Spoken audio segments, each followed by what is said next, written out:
Iglesia ni Cristo or STND present this certificate of recognition to for having actively participated and completed the Church Growth Cycle CGC Seminar from February 2024 to July 2024, given the 7th day of July of 2024 at Church of Christ at Tayabas, Tondo, Manila.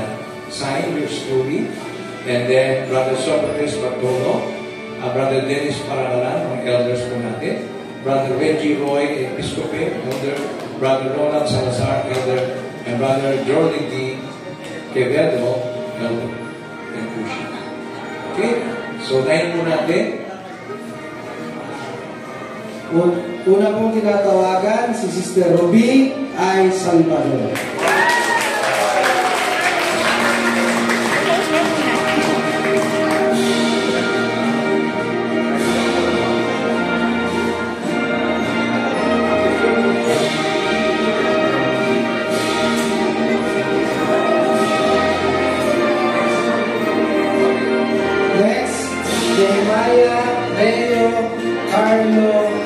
Salvador.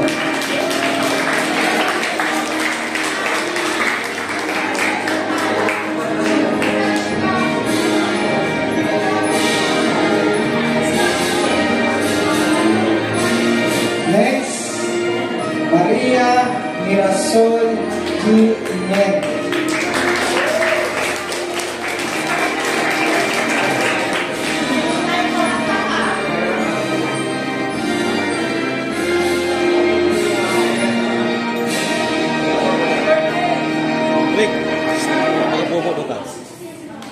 Tabingi. Ito.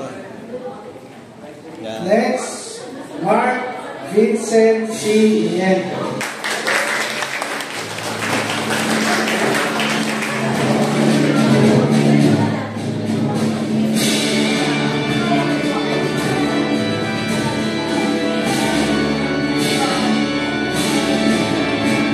Next, Anani M. Oliva.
Episcope.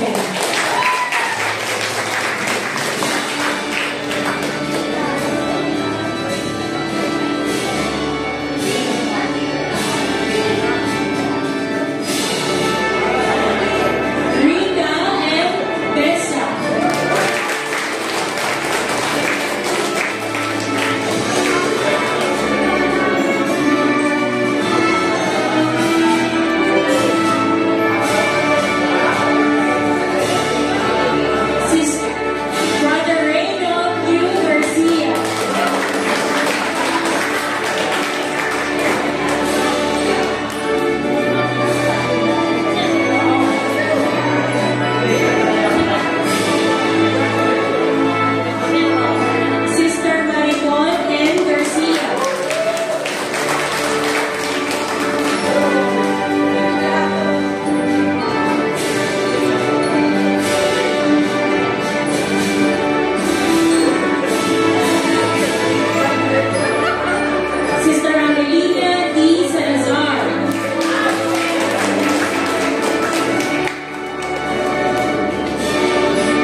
Archie G. Mendoza.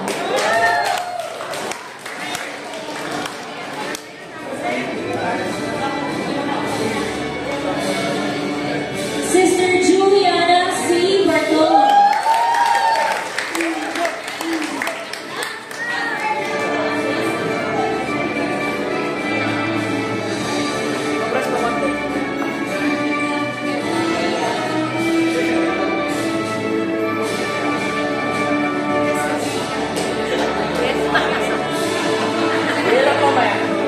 Brother Jesse F. Bartolo.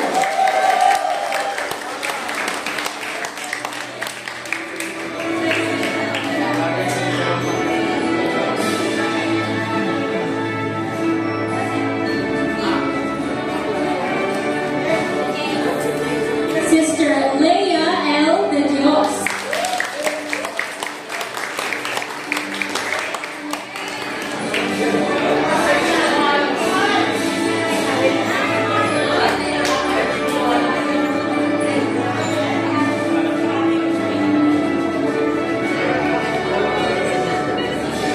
Brother Mike Brian F. De Dios.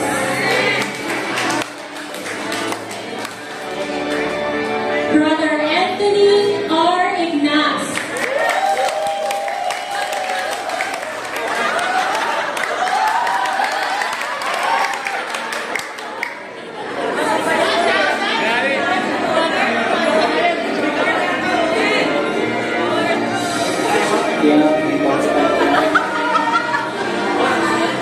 Next, Sister Clary Jane D. Ignace.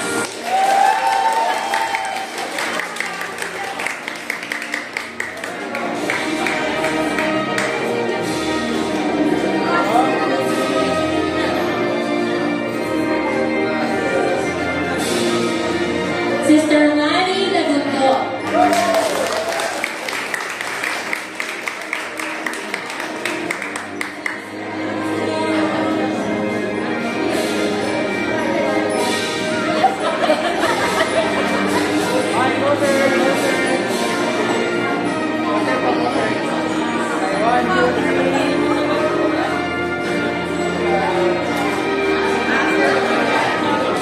Brother Ricardo L.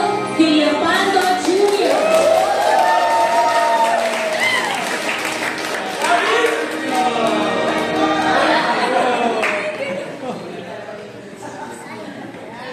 Okay, 1, 2, 3. Okay, jump shot. 1, 2, 3.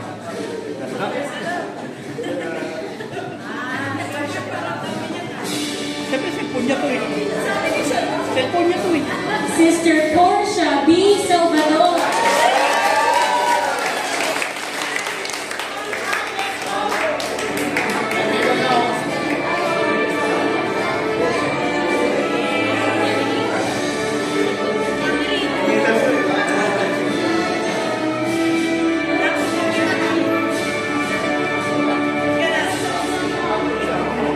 Next po, Sister Jacqueline S.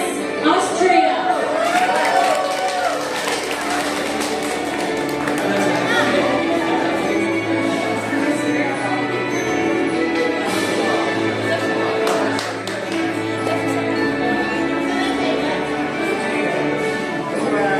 Congratulations to all graduates.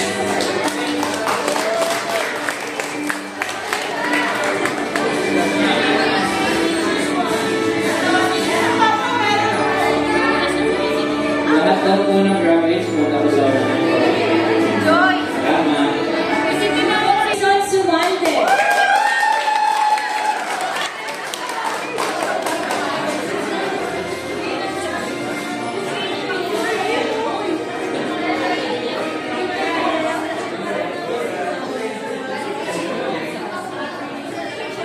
Ayun po, congratulations to all graduates. Ganda ng mga ngiti, parang nag-graduate ng high school. Ayun po, makakapakinig naman tayo ng isang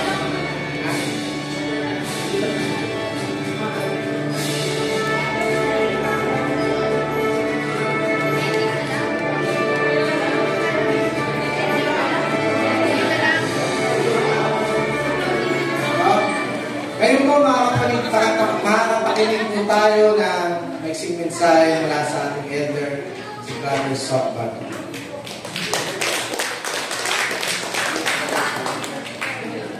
Magandang hapon po sa ating lahat at nakakatuwa talaga.